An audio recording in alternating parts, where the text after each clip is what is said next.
You don't need a luxury kitchen to prepare gourmet meals.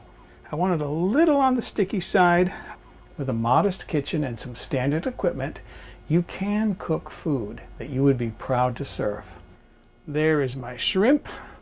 All you need is a few helpful kitchen techniques, the ability to follow a recipe, a passion for food, and a fascination with cooking. Just follow along the rib cage. That is so good. My name is Dennis. I really do live in a mobile home, in a trailer park, and this is my kitchen. I'm going to get back to basics today because, well, for a couple of reasons. One is I have a hole on my website. I have a PDF, recipe PDF written up for making vegetable stock, but I don't have a video to go with it. And second reason is I need to make vegetable stock because this week I want to make a pot of pasta fagioli. I love making pasta fagioli. That's an Italian bean and pasta soup, and there is a recipe for that on my website. So that's what I'm going to do today. I'm going to do this basic, this how to make a vegetable stock. I have chicken stock, a video for making chicken stock, and a recipe on my website. But I want to do today how to make a vegetable stock. So let's get into making this vegetable stock. I want to chop up the aromatics first, so I'm going to start off with my carrots. Again, I didn't peel these, I just scrubbed them really well to make sure they were clean. All of these vegetables get strained out, so you don't have to be overly fussy. You can even put the top of the carrot in there. It's not going to matter.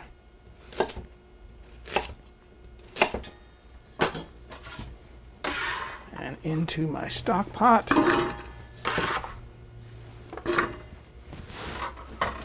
Next, my celery, which I scrubbed well and just trimmed the bottom sections off. I've got plenty of celery here because I like the flavor of celery in a stock. So I'm using 5 stalks of celery. I'm not going to fuss with them too much, but you do want to make sure that they're clean. If you can find celery with good leafy tops, those work well too because the leaves give some flavor. You don't have to trim the leaves off.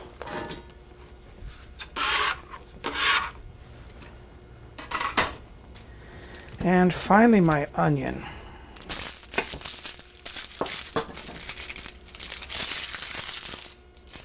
Which, as I mentioned in a lot of my videos, I have my own way of cutting up onions because I don't like the way the chefs do it on TV.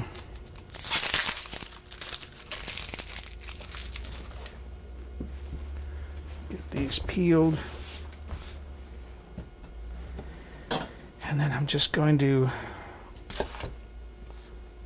I leave the root end attached that holds everything together, and I'm just going to cut these up coarsely like I would for a stew, like a beef stew or a lamb stew, and then big chops.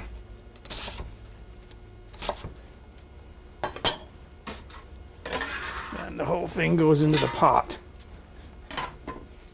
Some people don't even peel them. They even put the vegetables in the pot with the skins on. I have a large onion here, which is about 12 ounces, 340 grams. Normally when I make a stock, I only use half of an onion typically because I don't want too strong of an onion flavor. But because I've got so many vegetables going into this stock, a whole onion is fine.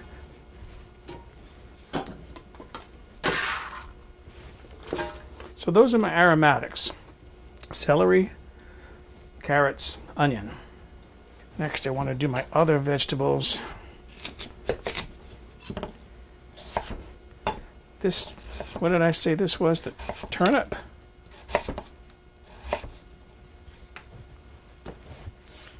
Just going to chop these up.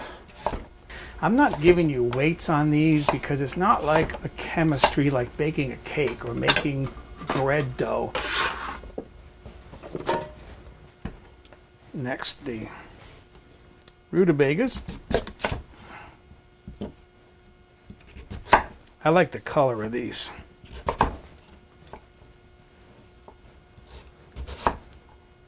They have that nice gold color.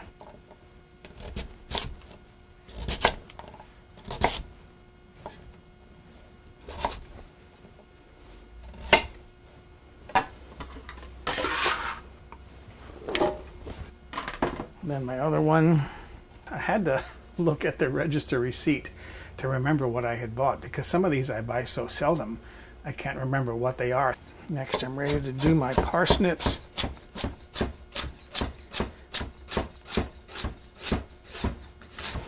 Oh, those have such a nice odor to them.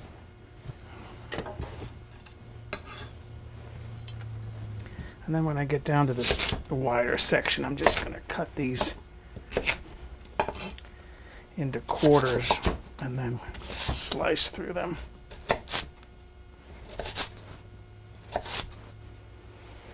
I love the smell of parsnips. So there are all of my vegetables. I want to add my herbs to this now. The herbs you typically use in a stock are peppercorns and bay leaves. I have both of those. I also bought some sprigs of fresh Italian parsley. That's flat leaf parsley. I'm going to put a couple of cloves of garlic in this. And then I go through my spice jars and look at some spices that maybe I haven't used in a while that I might want to use up. So I've pulled out some marjoram and some tarragon, and then I cut off the rosemary bush in my yard, a little snip of rosemary for my stock. You don't want to put a lot of herbs in stock. You want it to have a mild flavor, because the milder the flavor, the broader the use. I mean, you could put hot chili peppers in this if you want a nice spicy hot stock, but how many things can you use that in? Maybe making beef chili. So go a little bit light on the herbs. As I mentioned, I've got a rosemary bush outside, so a little bit of rosemary, 10 to 12 peppercorns, 2 or 3 bay leaves, about 6 to 7, maybe a little more if they're small, sprigs of parsley. You don't have to remove the leaves, just toss the whole thing in there. I crushed a couple of garlic cloves. Just gave them a quick crush. They were large. If you have smaller ones, 3 or 4, put those in there. And now my herbs. So this is tarragon. I'm going to put a little palm of that in there, maybe half a teaspoon of each. And then this is marjoram. Same thing. That's it. Now, what I need to do is put water in this. I want to add water until it covers the vegetables. Then I'm going to bring this to a boil on the stove. Oh, and you notice I didn't add any salt. And the reason why is because if I use this for cooking beans, like for making pasta fagioli, which is a pasta in bean soup, salt can make the texture of the beans mealy. So I always leave the salt out. I can always add salt later. So I want to bring this to a boil and then reduce the heat to low and just simmer it for about 30 to 40 minutes. My stock is now done. What I did was I let those vegetables simmer in the water over low heat for about 30 minutes, and then I used a strainer, a spider, and transferred the vegetables to a colander over a bowl to let those drip and cool, because I'm going to show you what I'm going to do with the vegetables next. Meanwhile, I increased the heat under the pot to medium, and I lightly, gently boiled that stock for about a half an hour to concentrate it down more. So now I want to take care of the vegetables. I keep some cotton muslin in a Ziploc bag in my kitchen that I use just for this purpose.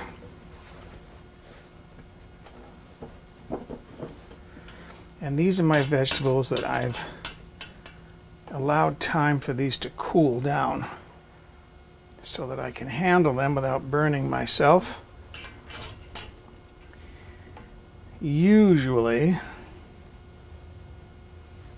I can squeeze another cup to a cup and a half of liquid. I'm going to switch these two out of my vegetables.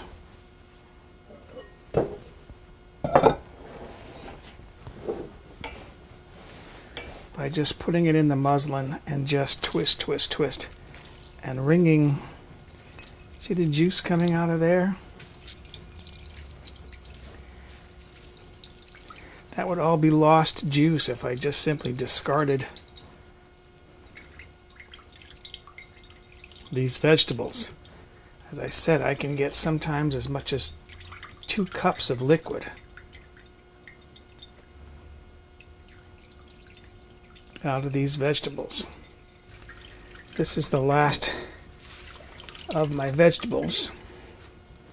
I squeezed them in 3 batches. So this is the 3rd and final batch. And as soon as I get this squeezed and get my mess cleaned up a little bit, I just want to measure my stock to see how much extra stock I got out of my vegetables by squeezing them. There we are. That's enough. Now I'm curious to see what I actually got here.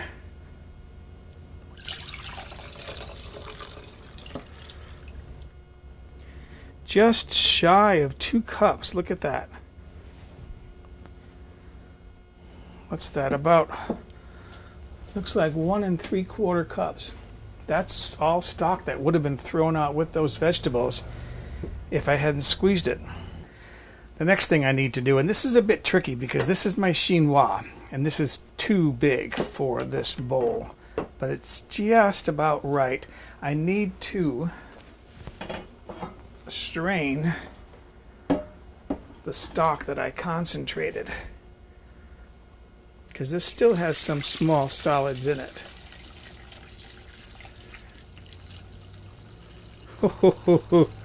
Look at all that golden stock.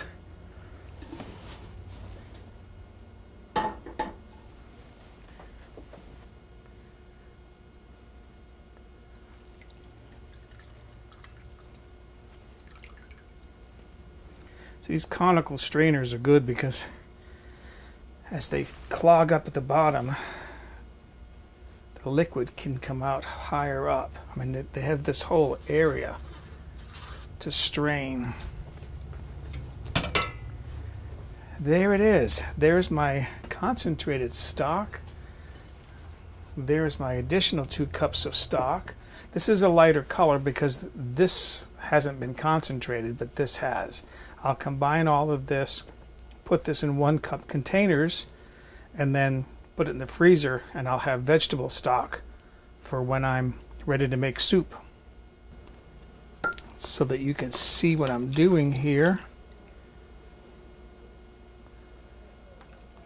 Each of these little plastic cups holds 1 cup up to the top shoulder, and then I put it on a piece of paper towel, and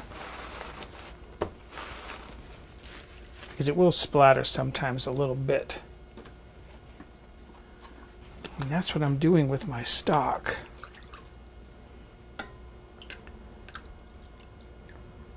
I do this with chicken stock as well.